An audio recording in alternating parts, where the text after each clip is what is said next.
حاضرین کرام، امام شافعی رحمۃ اللہ علیہ کے پاس بھی آیا شیطان، آیا اور پوچھنے لگا کہ حضرت آپ اس شخص کے بارے میں کیا کہتے ہیں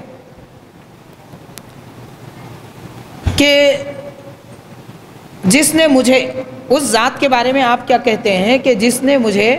میں جیسا چاہا ویسا پیدا کیا؟ پیدا تو اللہ تعالیٰ کرتا ہے، اور اللہ تعالیٰ جیسا چاہتا ہے پیدا کرتا ہے، آپ اور ہم جیسا چاہتے ہیں ویسا نہیں پیدا کرتا۔ خالق کائنات اپنے ارادے، اپنے منشے سے بندے کو پیدا فرماتا ہے، ہماری خواہش، ہماری چاہت سے پیدا نہیں فرماتا۔ لیکن شیطان یہ پوچھ رہا ہے، دیکھیے سوال میں بھی کیسا گھما رہا ہے، کس طریقے سے اتنے بڑے امام شافعی رحمۃ اللہ علیہ جو اپنے وقت کے قطب ہیں، امام شافعی اپنے وقت کے قطب ہیں، ایسی شخصیت کے سامنے آ کر کہہ رہا ہے، بہکانے کا سوال کر رہا ہے، آپ کیا فرماتے ہیں اس ذات کے بارے میں کہ جس نے مجھے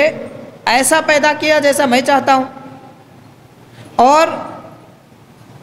اس نے اپنی مرضی سے مجھے ایک کام پہ لگا دیا،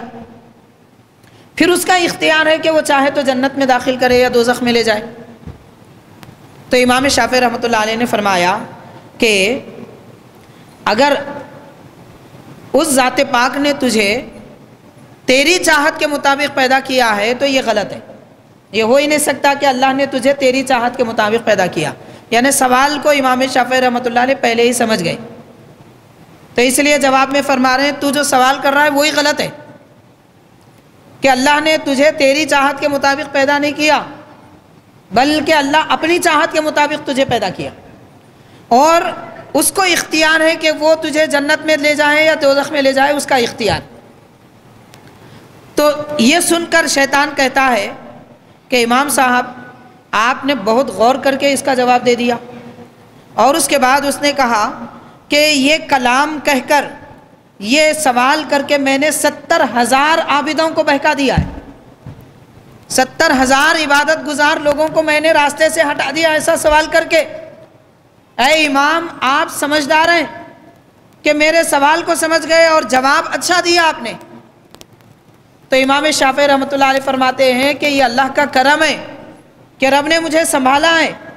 جب یہ جواب امام شافعی کا شیطان سنتا ہے تو وہیں پگھلنے لگتا ہے، جیسے موم آگ سے پگھل جاتا ہے، نمک پانی سے پگھل جاتا ہے، امام شافعی کا جواب سن کے شیطان پگھل جاتا ہے۔ تو حاضرین سمجھیے علم کیا ہوتا ہے، عالم کی شان کیا ہوتی ہے۔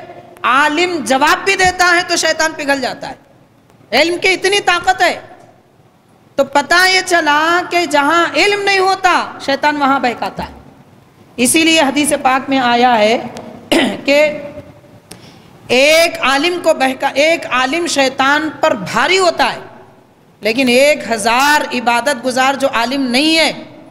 عبادت میں لگے ہوئے ہیں مگر عالم نہیں ہے، ایسے 1000 عابدوں کو بہکانا شیطان کے لیے آسان ہے، مگر ایک عالم کو بہکانا مشکل ہے۔ اسی لیے حاضرین علم سیکھنا چاہیے،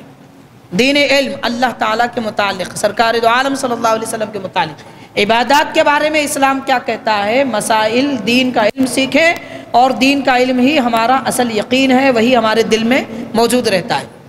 اس سے علم کی شان بھی معلوم ہوتی ہے، اور شیطان کس طریقے سے سوال کر کے بہکانے کی کوشش کرتا ہے یہ بھی ہمیں پتہ چلتا ہے۔